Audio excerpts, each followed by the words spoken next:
All right, so we left off talking about the 14th point, Conley, which was this League of Nations, this international organization that would help keep world peace. He was also a big believer of self-determination. That's allowing the people to decide under which type of government they would live. His idea is maybe the people of the Philippines would choose to live under U.S. rule because we could provide defense, economic opportunity. Like we could provide things. So it should be self-determination. It should be the people getting to choose how they're ruled. The Treaty of Versailles was signed in June of 1919, and those other three leaders didn't listen to anything that Wilson said. They said, listen, we appreciate that the United States came into the war on our side. We appreciate all the support you gave us. But you lost like 160,000 people. We lost millions. Like, we fought the war for a couple of years before you even joined, and we were devastated by this war. So you don't get to talk to us about this like fair treaty thing. Germany started this war. Germany's going to be punished for this war. That was the idea of the Allies. So the Treaty of Versailles was brutal against Germany. They lost territory. There were restrictions on their army.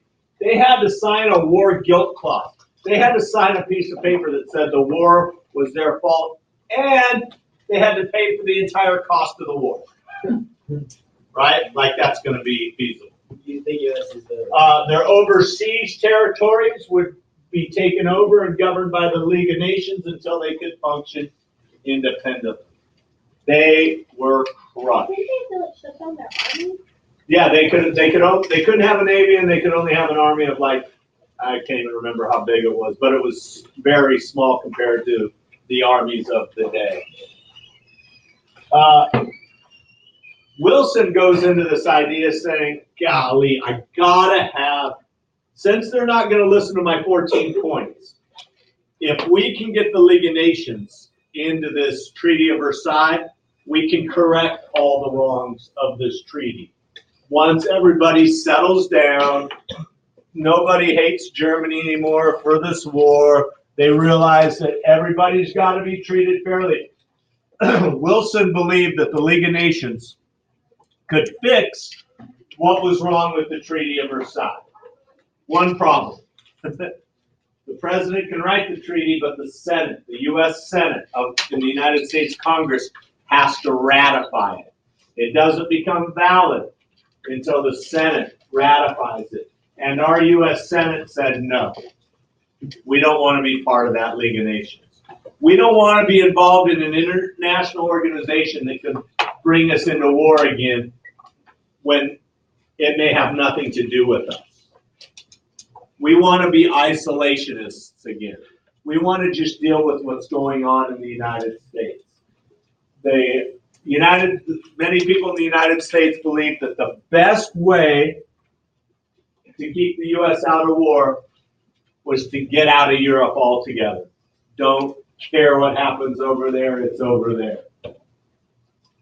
So we rejected the treaty. Now Germany is mad. They know that they've been treated very poorly by this Treaty of Versailles. They're angry about the war guilt clause, saying that the war was their fault. They're angry about their loss of land. Italy's mad, and Japan are mad because they felt like they should have got more being on the side of the winners.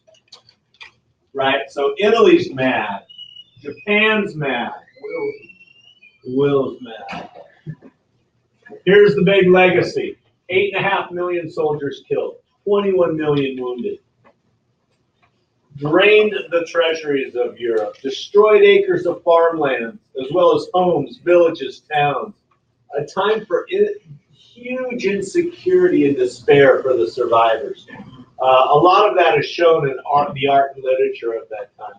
It was a war of new and deadly technology. Okay, those are the big carryovers. And the treaty, I would have to say, would be part of its legacy because the treaty sets us up for World War II. The Great War was supposed to be the war to end all wars, and we're going to be back in another world war in about 25 years. Germany. Less than that, like 15 years. Germany, I think Germany was the cause of World War II. Well, some would say they weren't because of the situation they were put in, Yeah. because of the Treaty of Versailles, that nothing else was going to happen. There was no other course for Germany to take than to get a fascist dictator to take control of the country to get them strong again. So a lot of people will say, yes, when you look at it on paper, it was the rise of fascism, nationalism, and such that got us into World War II, and Hitler being the main leader of that. But a lot of people say Hitler would have never been a thing if the peace towards Germany after World War I would have been more fair. Would have been more fair. How you treat the people you defeat. Yes. Well, it ended in 19. I think what were the first action was 15, maybe 14 or 15, and we get in 17, and it ends in 19. Yeah. It should be on one of the links. Okay, good. So for the rest of the period, let me stop sharing this and get these posted.